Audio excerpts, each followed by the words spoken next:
इसे किस्मत का दोष कहें या फिर सरकार का दोष ही कहेंगे कि कोई विश्व चैंपियन होने के बाद भी सड़क पर बैठकर चाय बेचता हुआ दिखाई दे। ये इस देश के ऐसे होनहार खिलाड़ी के लिए दुर्भाग्य की ही बात है।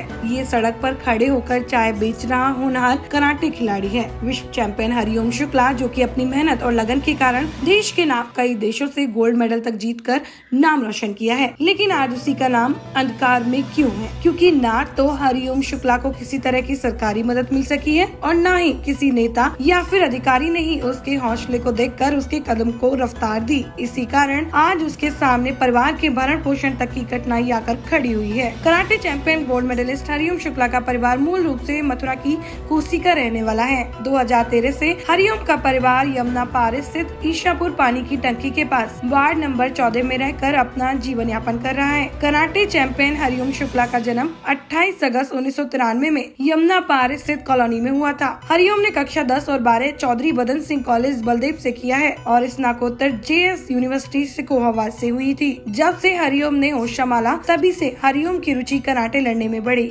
जिले से लेकर इंटरनेशनल स्तर तक हरिओम ने कराटे में दर्जनों गोल्ड, सिल्वर और कांस्य पदक जीते हैं। इंटरनेशनल खिलाड़ी होने के बावजूद भी हरिओम शुक्ला अपने परिवार का चाय बेचकर पालन पोषण कर रहे हैं। जब हमने हरिओम से उनके कराटे चैंपियन के सफर के बारे में बात की तो उसने बड़े ही दुखी मन से बताया कि मैंने 2006 में मथुरा से कराटे लड़ना शुरू किया और फिर मेरी प्रतिभा को देखते हुए मुझे 2008 में मुंबई के अंधेरी स्पोर्ट्स कॉम्प्लेक्स में खेलने का मौका मिला। यही मैंने इंटरनेशनल को भी लड़ा। इसके बाद 2008 और 2010 में ओपन से पहला गोल्ड मेडल काठमांडू से जीत कर आया था। साथ ही हरिओम ने बताया कि 2013 में थाईलैंड के पटाया में मुझे खेलने का सौभाग्य प्राप्त हुआ। यहाँ से मैंने गोल्ड मेडल पर अपना कब्जा किया, जिससे मेरे कदम बढ़ते गए। हरिओम ने कहा कि थाईलैंड से 2013 में ही सिल्वर सीनियर्स को जीता था, फिर USA से इंटरनेशनल 2015 में दूसरा सिल्वर और श्रीलंका में पहला सीनियर गोल्ड और दूसरा ओपन सिल्वर को उसने जीतकर जिले के साथ साथ देश का नाम भी ऊंचा किया। उसने करीब 60 मेडल जीते, जिसमें गोल्ड, सिल्वर और कांस्य पदक शामिल है। लेकिन आज उसका मन काफी दुखी है, क्योंकि जिस तरह से उसने विश्व चैंपियन का मेडल भी जीता, BSc पास की, मगर सरकार ने उसके लिए कुछ मदद के नाम पर नहीं किया। इसलिए आज विश्व चैंपियन होने के बावजूद चाय बेचकर गुजारा करना पड़ रहा है, जो कि देश के ऐसे होनहार खिलाड़ी के साथ साथ सरकार और स्थानीय नेताओं तथा जिला प्रशासन के लिए बहुत ही शर्मनाक है। मेरा नाम हरिओम शुक्ला है। पहले मैं कराटे खेला करता था।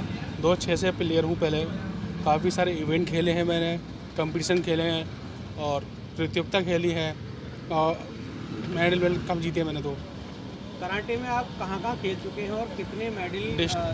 डिस्ट्रिक्ट लेवल से राष्ट्रीय, अंतर्राष्ट्रीय, वर्ल्ड चैम्पियनशिप में मेडल जीते हैं मैंने। गोल्ड भी जीता है वर्ल्ड चैम्पियनशिप में। इंटरनेशनल गोल्ड है, सिल्वर है और बॉम्बे खेला हूँ, थाईलैंड गया था, काठमांडू गया था। काफ़ी सारी प्रतियोगिता खेली है मैंने। तो राज्य, अंतर्राष्ट्रीय सब खेल हुई है। गले में इतने सारे मेडल होते हुए भी आप चाय बना रहे हैं, ये मेरा दुर्भाग्य है। चाय बना रहा हूँ।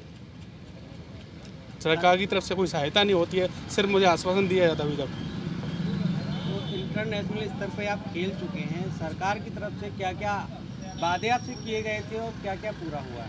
मैं जिससे मिला करता था यही कहते थे, जैसे हमारी सरकार आएगी अब कुछ ना कुछ जरूर करेंगे, आया तो आपको नौकरी देंगे या खेल प्रतियोगिता में आपको आगे बढ़ाएंगे।